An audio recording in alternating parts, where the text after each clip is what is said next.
पर टंगी सास। पंजाबी में कहावत है, सास चंगी होवे या ते दीवार ते टंगी होवे। संगीता की शादी भी एक ऐसे ही घर में होती है जहां उसकी सास दीवार पर टंगी होती है। ससुर और पति शादी के पहले दिन उसे सास के फोटो के सामने ले जाते हैं, जहां ससुर जी कहते हैं, बेटा संगीता, ये तुम्हारी सास थी, बहुत नेक और भली, लेकिन थोड़ी गुस्सैल थी। गुस्सा आने पर सब तहस नहस कर देती थी, पर अब ये इस दुनिया में नहीं है। हाँ संगीता, माँ होती तो तुम इनकी कोई बात टाल नहीं सकती थी, वरना तो माँ घर में भूचाल ले आती। संगीता मन में खुश होती है कि अच्छा है कि ऐसी औरत अब इस घर में नहीं है, लेकिन दिखावे के लिए वो जैसे ही सास की फोटो के सामने हाथ जोड़कर खड़ी होती है, ये क्या? सास उसे देखकर मुस्कुराने लगी। संगीता आंखों को मलकर एक बार फिर से देखती है, लेकिन फिर सास के चेहरे का भाव, भंगिमा यानी एक्सप्रेशन बिल्कुल बदले होते हैं।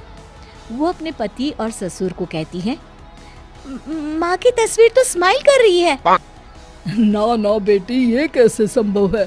जरूर तुम्हें कोई गलती हुई होगी, ऐसा कैसे हो सकता है? लगता है तुम शादी की सारी फॉर्मेलिटी करते करते थक गई हो, तुम्हें आराम की जरूरत है संगीता। खैर, सारे संगीता की बात को इग्नोर कर कमरे में चले जाते हैं। वैसे सास की फोटो पर एक्सप्रेशन एक के बाद एक बदलते ही रहते हैं। सुबह होती है, पति और ससुर को काम पर भेजकर संगीता कमरे की सफाई करने में लग जाती है कि तभी उसे आवाज आती है, टेबल ठीक से साफ करो। ऐसे भी कोई टेबल साफ करता है? इससे अच्छा तो ये गंदा ही था।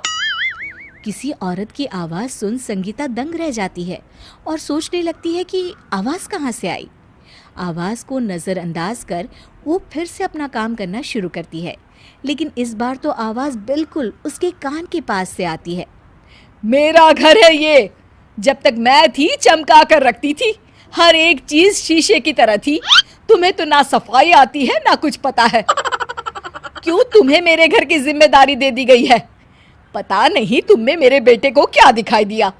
मैं होती तो एक से बढ़कर एक लड़कियों की लाइन लगा देती। अब संगीता को समझने में देर नहीं लगी कि ये आवाज किसी और की नहीं बल्कि उसकी सास की है, जो दीवार पर टंगी है। वो उसके पास जाती है और कहती है, नमस्ते सासू माँ, मुझे तो कल ही लग रहा था कि दीवार में कुछ काला है। वो दीवार नहीं, दाल होती है पगली। सही पकड़े हैं सासू माँ। तो क्या हो गया आपको जो आप यहाँ भी चैन से नहीं बैठी हैं? सुना मैंने आपका व्यवहार काफी गुस्से वाला था। चुप रह तू, ज्यादा बकर बकर ना कर। घर का काम करना तो आता नहीं, आई है मुझसे बहस करने। हाँ देखिए सासू माँ, मैं आपसे साफ साफ कह देती हूँ, मुझसे पंगा लेने की कोशिश मत करिएगा। तभी पीछे से संगीता का पति आता है। अरे संगीता, किससे बात कर रही हो? कौन है वहाँ? संगीता की सास की फोटो फिर से पहले जैसी हो जाती है। आपकी माँ से कह रही थी कि मुझे काम करना आता।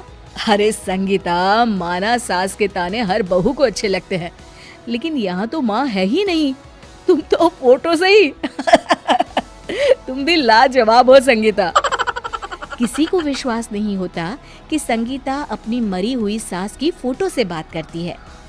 वहीं आए दिन संगीता की सास संगीता को किसी न किसी बात पर आते जाते ताने देती। संगीता को भी अब सास के तानों और उनसे बात करने की आदत हो गई। वो कभी खानदान की कहानी तो कभी तीज त्योहार कैसे मनाए या किसी व्यंजन की रेसिपी सास से ही पूछती।